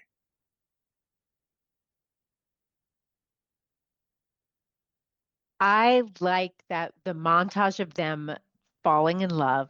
I like their kiss. I like their dance. It's so sweaty. Yeah, and it's so real. You know what I mean? It's real. It's a They're real the only two people in the kiss. world. I love that. That and Uncle Bob. For me, it's Debra Winger. I think she's fantastic. I think she's so good. I love her smoky voice. She's a fucking star. She's a star, and she's like just on the bull. Like, why in 1980, like a movie star can have that type of impact on a mechanical bull, which is such a cheap novelty, right? In essence, it's not something that comes up today outside of like shitty bars in spring break. Mm-hmm. But like, she's so like ethereal almost and angelic on that thing, and the way that those lights at Gilley's kind of backlight her, she has this halo effect through her hair a lot of the time. Yep. And she's a little thing, right? This is not some, 5'11" Jerry Hall, with blown out Farrah Fawcett hair, kind of walking. She's like 85 pounds, like 4'11", just nothing. And yeah, she's just like so compelling to watch. And again, root for it, which is why, like, at that moment where like it stops becoming John Travolta's movie, it becomes Sissy's movie, it felt like I was so invested in her, and Debra Winger, went off to do really good work, and as Josh mentioned in Patriot, still continues to do good work. She's so good. She's listed at 5'4". Wow. Okay. Yeah. Well, God love her. Obviously, for me, it's also Winger, and it's the Spite Ride. Fucking nails it. Like, that's the most iconic fucking moment of this movie. Yep. Is the Spite Ride. It's like she does so much more on the. I mean, that's the one thing that like I wouldn't have expected in this takeaway. Like, I knew about the mechanical bull, but like she Sissy on the mechanical bull is what I take away from this movie, rather than like Travolta's weird, like it's boring. It's Yeah. like she's the first person to slam dunk. Yeah. Like, she's completely revolutionized mechanical bull riding. I don't see Mhm. any difference, right? I don't see any difference in scoring No. or style, Right, or where they're like skill. 8.7, 8 point for what? Like, arbitrary nonsense. Fuck all that. Like, if she did that ride, she'd be walking. They'd give her more than I $5,000. know. I loved. Also, we didn't mention it, but like as one of my like scraps, the like dance to you drop competition that they didn't take part in, but they gave a lot of airtime to. I loved kind of watching that, Yeah. which also felt a little arbitrary. Where it was like, oh, you slightly slowed down, you're out of here. You're out. Tap on the shoulder. Yeah. I would love to watch a dance competition like that. Right next to Hands on a Hard Body. Yeah, that was just the decade of like these Ridiculous like, contests. Yeah. exhaustion-based contests for cash. Mhm. Or cars. Okay, so getting out of here, Lori, you were looking forward to revisiting Urban Cowboy. Mhm. How did you ultimately end up feeling about it upon your return these many years later? I was glad to watch it again. It was more of like a roller coaster, like a really with really unfortunate dips. But like the highs were pretty high. But like also the, fortunate dip, like the dip in the, Yeah, the I was gonna jaw. say. you Yeah. guys, we keep coming back to dip. But like and the lows were low, but like I was smiling a lot throughout the movie, and I enjoyed watching it again. I did. For the most part, I did. I think though, like, to put on my therapist hat here, is these movies of Travolta that you came back to so many times that were a part of, not only your adolescence, but also your adulthood, right? Mhm. There was something that adolescent Lori innately felt about Drugstore Cowboy that kept her away from this. Urban Cowboy. Urban Cowboy, yes. I've done that Not before, and I Portland, yeah. put a quarter in the jar. But there's something that Lori knew, perhaps, about Urban Cowboy that where she didn't make it a staple, and she didn't make it an annual thing, and she didn't return to it in the same way that she returned to Travolta. And it certainly wasn't based on aesthetics, because he looks sexy as He hell looks in this great movie. here, yeah. Yeah, that totally makes sense. Now, before we say goodbye to the listeners at home, where can they find you, Lori?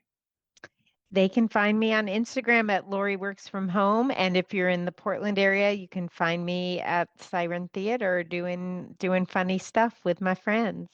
Will you be doing this movie? Watching. Sam was like, the Siren should do this, and I was like, yeah, let's just wait. Let's wait. No. I would love to know how you would pull this off. Like, there'd have to be such egregious cuts. But Yeah, Who's going to play the mechanical bull? yeah, you're gonna have to get Rob to play the mechanical bull. That'd be amazing. That'd be worth doing. It almost would be worth doing.